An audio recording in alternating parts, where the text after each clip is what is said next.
Hello, it's Michael, rnhealthcoaching.com. I'm going to make a quick video right now about the topic of congruency, and the opposite of that would be incongruency. So to me, what does congruency mean?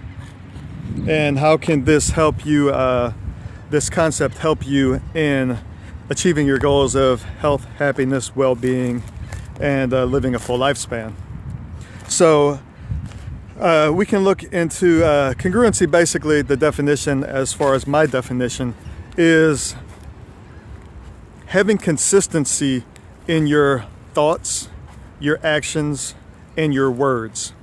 So basically, what it is that you're thinking and what it is you're saying, what it is you're doing, basically all mesh, they mend, they're the same thing, more so than not.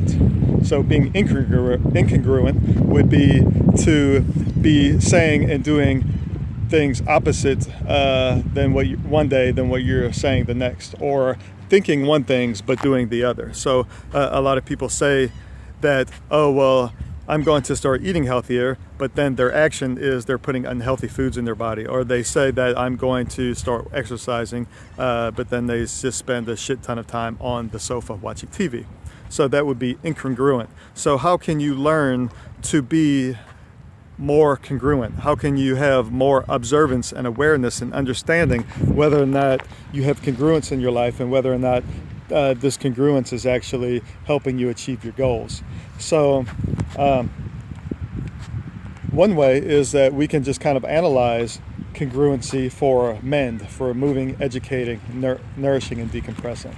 So if you think the example that I just gave as far as sitting on the couch versus moving, how can you be more congruent with moving? Well, one way is that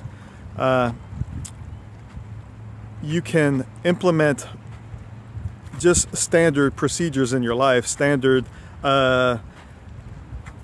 things that you do on a regular basis. For instance, you wake up in the morning and you get dressed and you go for a walk around the block.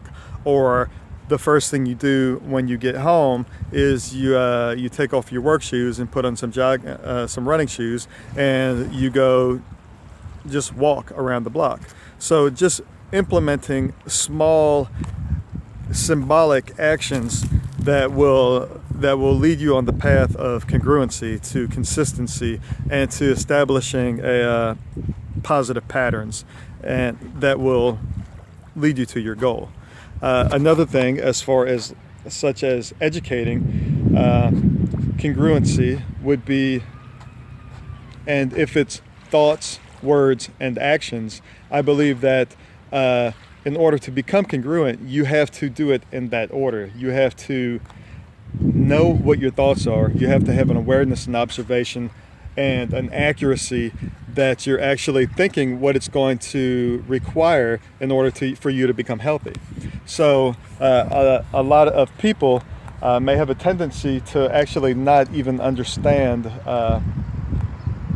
what that is. So when I recommend using a journal to write down what your thoughts are, and the daily journal at the website rnhealthcoaching.com basically is helping you establish a source of understanding of what it is that your goals are, what it is that you're trying to achieve, and what are the major components that are preventing you from achieving this, and then figuring out a way to implement more patterns of healthy reactivity, and also being more prepared in order for you to be more congruent. And as far as nourishing actions, thoughts, and words, so one way in order to be congruent with nourishing yourself is, one, you have to have an understanding, a thought process that is actually accurate. So a lot of people have a tendency to think that they're nourishing themselves when actually they're treating or poisoning themselves. So one way is writing or correcting inaccurate beliefs as far as what is nourishing and what is not nourishing, and also why it is that you're putting food into your mouth? Why is your hand reaching towards your mouth? Is it because you are trying to escape? Is it because it's an emotional component? Or is it because you're nourishing yourself? And a lot of people feel that, oh, well, I have to eat X amount of times per day. I have to eat 3 times per day, or I have to eat 10 times per day, or 10 small meals, or whatever it is. So they may have an incongruent to what is actually real and accurate. So they may have an inaccurate belief system. So by educating yourself and learning some of the some better ways to nourish yourself is one way to become more congruent. And then also your words. So basically saying and doing what it is that you say that you're going to do. Your words can be internal, which are thoughts, and then your words are external, which is what you're telling other people. And not be so influenced by in social situations. So having the fortitude and the strength to do what it is that you say you're going to do. If you're with a group of people and everybody is drinking and eating like crap, and there are 4 pizzas on the table, it doesn't necessarily mean that you have to drink and eat pizza.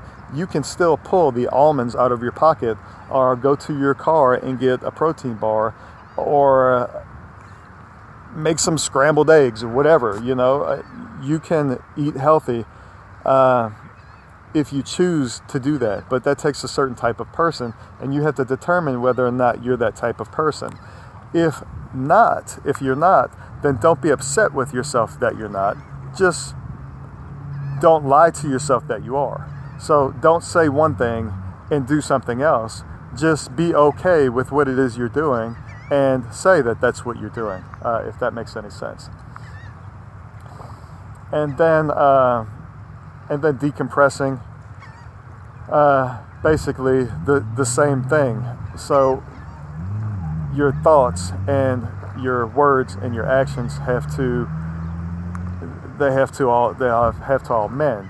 So if you say that you want to lose weight and that you want to be more active, but then you're decompressing it in ways that are preventing you from doing this, then that's where the incongruency is. So all of this it takes time.